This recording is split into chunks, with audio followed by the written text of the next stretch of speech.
এটা গরমের উপযুক্ত অপূর্ব স্বাদের একটা তৃপ্তিদায়ক রেসিপি। এটা যদি একবার বানিয়ে খাও তাহলে পুরো গরমকালটা জুড়ে প্রতিদিনই কিন্তু এটা খেতে চাইবে। 150 গ্রাম মুসুর ডালকে আমি স্বাদ মতো লবণ হলুদ দিয়ে ঢেকে রেখে হালকা সেদ্ধ করে নিয়েছি। ঢাকনাটা সরিয়ে মাঝে মাঝে ফেনাটাকে কিন্তু অবশ্যই ফেলে দিতে হবে। ডালটা হালকা সেদ্ধ হলে এইভাবে কেটে রাখা লাউটাকে ঢেকে কিছুটা সেদ্ধ করে নেব। লাউটা হালকা সেদ্ধ হয়ে গেলে ডুমো করে কেটে রাখা খানিকটা কুমড়ো, বরবটি, গাজর এবং আলুকে আমি এর মধ্যে ঢেলে দেবো। আমি আমার পছন্দ মতো সবজি এখানে ব্যবহার করেছি। তোমরা তোমাদের পছন্দ মতো সবজি অবশ্যই ব্যবহার করবে। এটাকে আমি 80% সেদ্ধ করে নেব। 80% সেদ্ধ হয়ে গেলে এটাকে নামিয়ে রাখবো।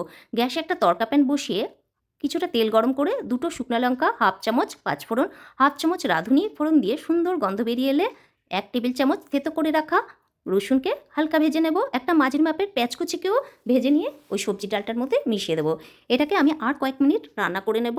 ওপর থেকে ছড়িয়ে দেবো কয়েকটা চিরা কাঁচা লঙ্কা। গ্যাসটাকে এ সময় একটু বাড়িয়ে দেবো।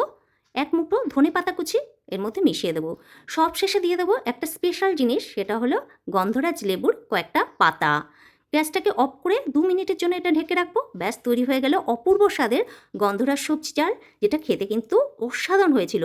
তোমরা যদি একবার এটা বানিয়ে না খাও তাহলে কিন্তু এর স্বাদটা কিছুতেই বুঝবে না। তাই সবাইকে রিকোয়েস্ট হলো এই গরমকালে অন্তত একবার এই রেসিপিটি বানিয়ে খাওয়ার জন্য। ভিডিওটা ভালো লাগলে আমাকে ফলো দিয়ে একটা লাইক ও শেয়ার দিয়ে আমার পাশে থাকার অনুরোধ।